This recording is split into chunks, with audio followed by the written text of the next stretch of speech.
Honorable former Chief Justice of India, to please share a few words.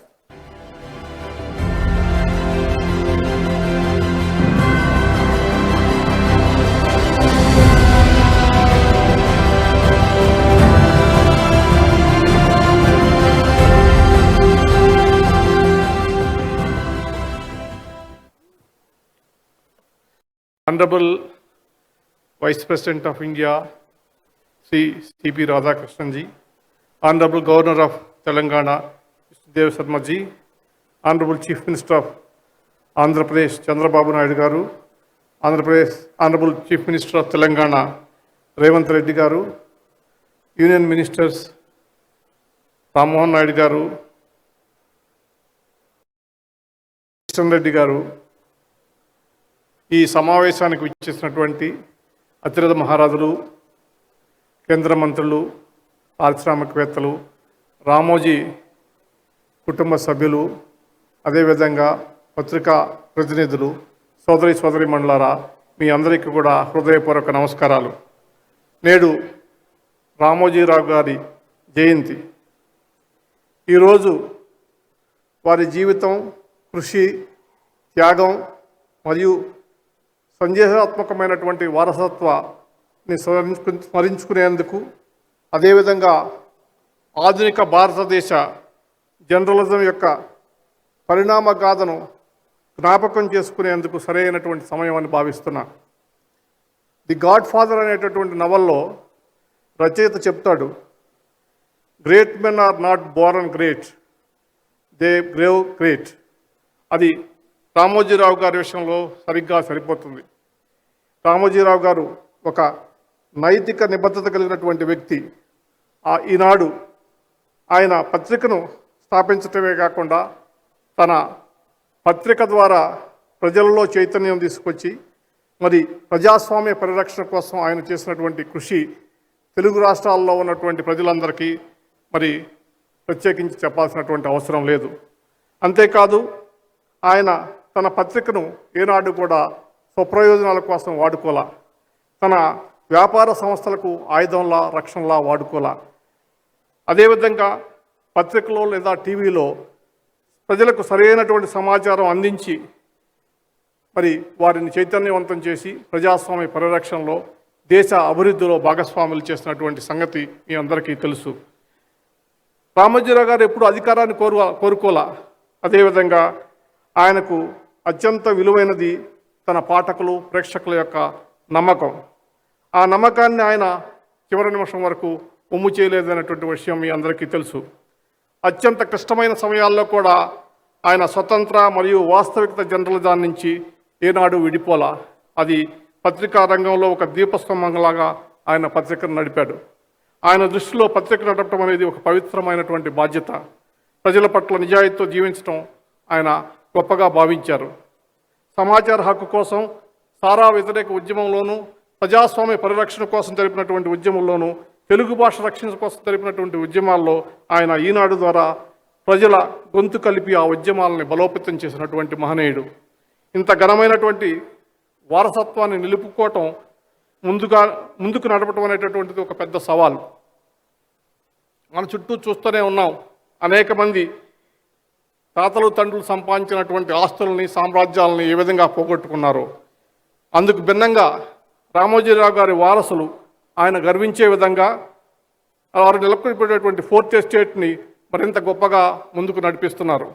ఆయన కుమారుడు కిరణ్ గారు, కోడళ్ళు, మనవడు ఆయన ఎంచి ప్రోత్సహించినటువంటి ఉద్యోగులు ఆయన ఆదర్శాలను కొనసాగిస్తున్నారు. తెలుగు జాతికి ఈ విలువైన సంపద ఫలాలను ఎప్పటికీ అందేలా జాగ్రత్తలు తీసుకున్నటువంటి రామోజీరావు గారు సిసలైన దార్శకులు. 1978లో మొదటిసారిగా నేను సబ్ ఎడిటర్గా ఈనాడులో ప్రవేశించాను. తర్వాత కొంతకాలానికి నేను లా యూనివర్సిటీలో సీటు రావడంతో నేను లా గ్రాడ్యుయేట్గా ఉన్నాను. అప్పటి నుంచి నాకు ఈనాడుతోటి అనేకమైనటువంటి అనుబంధాలు ఉన్నాయి.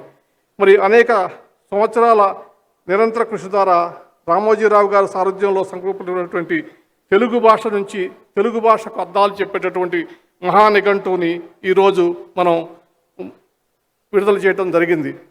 ఈ సభను అలంకరించినటువంటి పెద్దల సమక్షంలో తెలుగు భాష గురించి కొన్ని ముఖ్యమైనటువంటి విషయాలను క్లుప్తంగా మీ అందరి ముందు చెప్పదలుచుకున్నాను. ఈ మహానిఘంటువు రూపకల్పన వెనుక ఎంతో మదనం జరిగింది. తెలుగు భాషను సుసంపన్నం చేసిన సమస్త రంగాల్లో తెలుగు భాష పరిపుష్టం కావాలని నమ్మిన వ్యక్తి రామోజీరావు గారు. ఈ మహానిఘంటువు నిర్మాణం జరిపి మన తెలుగు భాష విశ్వరూపాన్ని ప్రపంచానికి చూపించాలని ఆయన కొన్ని దశాబ్దాలుగా తప్పించారు. ఈ సందర్భంగా రామోజీరావు గారి కోరిక వారి కుటుంబ సభ్యుల ద్వారా నేను తెలుసుకున్నాను. అది మీ ముందు ఉంచుతున్నాను. నేను భారతదేశ ప్రధాన న్యాయమూర్తి ఉండగానే ఈ గొప్ప గ్రంథాన్ని ఢిల్లీ నగరంలో ఆవిష్కరింపజేసి తెలుగు జాతి ఖ్యాతిని, గొప్పతనాన్ని దేశవ్యాప్తంగా, ప్రపంచవ్యాప్తంగా తెలియజేయాలనుకున్నారు. కానీ దురదృష్టవశాత్తు పలు కారణాల వలన ఈ గ్రంథ ప్రచురణలో కొంత జాప్యం జరిగింది. అయినప్పటికీ ఈరోజు రామోజీరావు గారి ఆలోచనలకు అనుగుణంగా నిర్మితమైనటువంటి ఈ మహాగ్రంథ ఆవిష్కరణ జరగటం ఎంతో ఆనందాన్ని కలిగిస్తుంది. రామోజీరావు గారు అంటుండేవాడు తరచుగా, ఈ గ్రంథాల ప్రచురణతోనే పని అయిపోదని, తెలుగు భాష ప్రజల భాషగా నిరంతరం మార్పులతో అభివృద్ధి చెందుతూ ఉంటుందని, ఆ మార్పులను ఎప్పుడప్పుడు గమనిస్తూ ఈ నిఘంటువుతో ముద్రణలోనూ అంతర్జాలంలోనూ నవీకరించాలని, అందుకోసం ఒక శాశ్వతమైనటువంటి వ్యవస్థ అవసరమని అంటుండేవాడు. ఈ సందర్భంగా మాతృభాష గురించి కూడా మనం మాట్లాడుకోవాల్సినటువంటి అవసరం ఉంది. మాతృభాష కొంతమంది వ్యక్తుల యొక్క ఆకాంక్ష కాదు. భాష అనేది మన భావ వ్యక్తీకరణకు, మన గుర్తింపుకు, జాతి మనుగడకు సంబంధించినటువంటి విషయం. మీ అందరికీ తెలుసు, తెలుగు భాష లేకపోతే చరిత్ర లేదు, సంస్కృతి లేదు, ఆఖరికి జాతి మనుగడ కూడా ఉండదనేటటువంటి విషయం. 1966లో మే 14వ తారీఖున మన రాష్ట్రంలో, ఉమ్మడి ఆంధ్రప్రదేశ్ రాష్ట్రంలో అధికార భాషా చట్టం అమల్లోకి వచ్చింది. పిదప ఈ చట్టాన్ని అమలుపరిచేందుకు కొన్ని ప్రయత్నాలు జరిగాయి, కానీ అవి ఫలించలేదు. 1976-79 సంవత్సరాల్లో నామమాత్ర ఆదేశాలతో కార్యాలయాల్లో తెలుగు భాషను ప్రవేశపెట్టడం జరిగింది. తర్వాత 1983లో శ్రీ ఎన్టీ రామారావు గారి ప్రభుత్వం అధికారంలోకి వచ్చాక ప్రభుత్వ కార్యాలయాల్లోనూ, ముఖ్యంగా సచివాలయంలో తెలుగు భాష ఉపయోగించాలని చెప్పేసి ఆదేశాలు జారీ చేయడం జరిగింది. అప్పుడు తెలుగు టైప్ రైటర్లను ఏర్పరిచి తెలుగు టైపిస్ట్ ఉద్యోగాలను నియమించడం జరిగింది. న్యాయ పరిపాలనా పదకోశం, కార్యాలయ పదవాడి వంటి గ్రంథాలను ప్రచురించడం జరిగింది. కానీ 1988 వరకు ఆ కార్యాచరణ అంతగా జరగలేదు. 1988లో ఎన్టీ రామారావు గారు ఒక చారిత్రాత్మక నిర్ణయం తీసుకున్నాడు. అధికార భాషా పరిపాలన మొత్తం కూడా తెలుగు భాషలో జరగాలని చెప్పేసి ఒక నిర్ణయం తీసుకుని ఆ సంవత్సరాన్ని, తెలుగు సంవత్సరాన్ని అధికార భాషా సంవత్సరంగా ప్రకటించి అప్పటి నుంచి ప్రభుత్వ కార్యకలాపాలన్నీ తెలుగులో జరగాలనేటటువంటి ఆదేశాలు ఇచ్చారు. దురదృష్టవశాత్తు ఆ తర్వాత తెలుగు భాషకు మళ్ళా పరిపాలనలో అంత ప్రాముఖ్యత లభించలేదని చెప్పించడానికి చింతిస్తున్నాను. రామోజీరావు గారు పాత్రికేయ రంగంలో ప్రవేశించే నాటికి స్వతంత్ర పోరాటంలో పాల్గొన్న పత్రికలు ఉనికిలో ఉండేవి. ఆ పత్రికలు నెలకొన్నటువంటి ఉన్నత సాంప్రదాయాలను కొనసాగిస్తూ తెలుగు జర్నలిజంలో కొత్త వరవడి సృష్టించారు. ఇప్పుడు దురదృష్టవశాత్తు సోషల్ మీడియా ప్రధాన మీడియాని కబళిస్తున్నటువంటి రోజులు. రామోజీరావు గారు వంటి మార్గదర్శి మన ముందు లేకపోయారు. వెనకటి రోజుల్లో కొందరు రాజకీయ నాయకులు వెనక రౌడీలు ఉండేవాళ్ళు. మరి ఈ రోజుల్లో రౌడీల బదులు సోషల్ మీడియా ప్రవేశించింది. సోషల్ మీడియా ముసుగులో చేసే అబద్ధపు ప్రచారాలతో సమాజానికి ఎంతో నష్టం జరుగుతుంది. ఈ విషయాన్ని రాజకీయ పార్టీలు కానీ, అధికార ప్రభుత్వాలు కానీ ఇంకా సరిగ్గా గుర్తించినట్టు లేదు. నేటి సమాజంలో ఒక స్మార్ట్ ఫోన్ ఉన్నటువంటి వ్యక్తి తానే పబ్లిషర్గానో, మీడియా సంస్థగానో మారిపోయిన పరిస్థితి. సోషల్ మీడియా అనేది ప్రజాస్వామ్య భావ్య వ్యక్తీకరణకు విశాలమైనటువంటి వేదిక. అయినప్పటికీ అది వెర్రితలలు వేసి తప్పుడు సమాచారం, ఫేక్ న్యూస్ ద్వారా నియంత్రణ లేకుండా సమాజానికి పెనుముప్పులా తయారైంది. ఈ నియంత్రణ లేని అశాంతభరితమైనటువంటి పరిస్థితుల్లో దుష్ప్రచారాలతో ప్రజలు వేధింపులకు గురి చేస్తుంది. బాధితులకు తిరిగి సమాధానం చెప్పే పరిస్థితి కానీ, సత్యాన్ని పరిరక్షించేటటువంటి ప్రభావితమైనటువంటి యంత్రాంగంగా లేకపోవటం వల్ల, తప్పుడు ప్రచారాలను ఎదుర్కోవటం వల్ల సమస్యగా మారింది.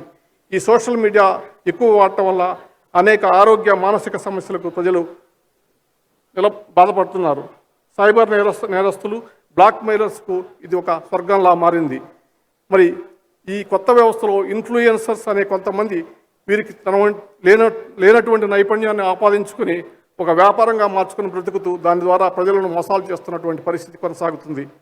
ఇంగ్లీషే భాషగా, క్రికెట్ అన్నది క్రీడగా, హింస అశ్లీలతో సినిమాలుగా, ఎంసెట్ అన్నదే పరీక్షగా, గుండాలే హీరోలుగా, అవినీతి రాజకీయంగా, ధనార్జనే జీవిత ధ్యేయంగా, స్వార్థమే వ్యక్తిత్వంగా, వికృత పోటీతత్వమే జీవితంగా మారినటువంటి నేడు సమాజంలో మనం బ్రతుకుతున్నాం. మన తరతరాలుగా లభించినటువంటి దయ, కరుణ, ప్రేమ, ఔదార్యం, స్నేహం, సంస్కారం, సహకారం, సేవాభావం, త్యాగం, నిరాడంబరత, నిస్వార్థం, నిజాయితీ వంటి మానవ విలువలని పనికిరాని పదాలుగా మనం కొట్టివేస్తున్నటువంటి పరిస్థితి. మన సంస్కృతి సాంప్రదాయాలను కాపాడుకోవాల్సినటువంటి పరిస్థితి ఉంది. మన సంస్కృతి సాంప్రదాయాలను అణిచివేసే శక్తులను ఎదుర్కొని జాతీయ సంస్కృతి ప్రజాస్వామ్యాన్ని కాపాడుకోవాల్సినటువంటి పరిస్థితి ఈరోజు దేశంలో ఉంది. వ్యక్తిగతంగా రామోజీరావు గారు దూరదృష్టి కలిగిన నాయకుడే మాత్రం కాదు, విశ్వసనీయమైనటువంటి స్నేహితుడు, స్థిరమైన నిబద్ధత కలిగిన వారు, విశ్వాసపాత్రులు, ఆయన సంబంధాలను గౌరవించేవాడు, మాటలు నిలబెట్టుకునేటటువంటి మనిషి. తెలుగు జాతి సంస్కృతి సాంప్రదాయాలను సంపూర్ణంగా వాటి వికాసాలను పరిరక్షించేందుకు రామోజీరావు గారి జీవితం ఆదర్శంగా తీసుకుని జాతి పునర్నిర్మాణానికి అంకితం అవటే మనం ఆయనకు అర్పించగలిగినటువంటి నిజమైనటువంటి నివాళి. ఈ అవకాశం ఇచ్చినటువంటి రామోజీ కుటుంబ సభ్యులందరికీ కృతజ్ఞతలు తెలియజేసుకుంటున్నాను.